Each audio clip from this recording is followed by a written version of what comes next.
நாங்கள் தூத்துக்குடியிலேருந்து வந்திருக்கோம் ஃப்ரெண்ட்ஸாக. அதாவது 2 நாள் லீவுக்குனால எல்லாருமே கொடைக்கானல் சுற்றி பார்க்கணும் வந்தோம். இங்கே உள்ள கிளைமேட் பார்த்தீங்கன்னா பகல் ஃபுல்லாக வெயிலாக இருக்குது, நைட் நல்லா குளிர், ஃபுல்லாக என்ஜாய் பண்ணோம். குணா குகை எல்லா இதுவும் பிளேன் பூங்காக்கெலாம் வந்திருக்கோம், நல்லா இருக்குது. என்ன ஒரே ஒரு குறை டிராஃபிக்னால நாங்கள் சில இடத்துக்கு போகலான்னு ஆசைப்பட்டோம், அது கூட போக முடியல. ஆனால் நல்லா ஃப்ரெண்ட்ஸாக இருந்து ஜாலி பண்ணுறதுக்கு கிளைமேட் சூப்பராக இருக்குது, அருமையாக இருக்குது. தூத்துக்குடியில் ஃபுல்லு வெயில் இருக்கும், இங்கே ஃபுல்லாக குளிர் அதிகமாக இருக்குது, பனி நைட் நேரம் நல்லா இருக்குது. எல்லாருமே சடல் டீமு தூத்துக்குடியில் நம்ம என்ஜாய் பண்ணுறதுக்கும் வாழ்க்கை பொதுமக்களுக்கு எல்லாரும் சொல்கிறது என்னென்னா எல்லோரும் என்ஜாய் பண்ணுங்க. என் பேர் கனகரத்னம். நாங்கள் எல்லாம் சிதம்பரத்துலேருந்து ஃபேமிலியாக வந்திருக்கோம் சார். அதான் இந்த இப்போ அங்கே இப்போ லீவு, இப்போ பையனுக்கெலாம் லீவு, என் பேரனுக்கெலாம், அதனால் எல்லாம் ஒன்றா வந்தோம். பொண்ணுங்களும் ஊர்லேருந்து வந்துச்சு. அங்கே வெயில், சரி வெயில், ஈவினிங் வரைக்கும் வெயில், அதனால் இப்படி வந்தோம். இன்றைக்கி இங்கேயும் கொஞ்சம் பகலில் வெயிலாக இருக்குது. இப்போ சொல்லிகிட்டு இருக்கும்போது கொஞ்சம் கிளைமேட் சேஞ்ச் ஆகுது, நல்லா இருக்குது.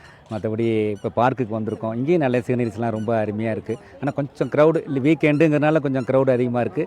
டிராஃபிக் ஓவர், ஊர் பூரா கொஞ்சம் டிராஃபிக்கு, அதுதான் கொஞ்சம். மற்றபடி நல்லா இருக்குது, சூப்பராக இருக்குது சார். நல்லா என்ஜாய் பண்ணியிருக்கோம், அதனால் அவ்வளோ டிராஃபிக் என்னமோ அது சொல்லக்கூடாது. சேலத்திலலாம் வெயில் வந்து ரொம்ப ரொம்ப அதிகம். அதாவது எனி டைம் 24 ஹவர்ஸுமே இருக்க முடியல, அப்படி தான் இருக்குது. ஆனால் இங்கே கொடைக்கானலில் எல்லா டைமுமே நல்லாயிருக்கு. அதாவது டிஃப்ரெண்ட்டாக சொல்ல முடியல, எனி டைமுமே கூலிங்காக தான் இருக்குது. எங்களுக்கு அங்கே இருந்துட்டு இங்கே வரக்குள்ள ரொம்ப குஷியாக இருந்தது உண்மையிலுமே. எங்கள் பேர பிள்ளைங்கள்லாம் ரொம்ப விளையாண்டாங்க.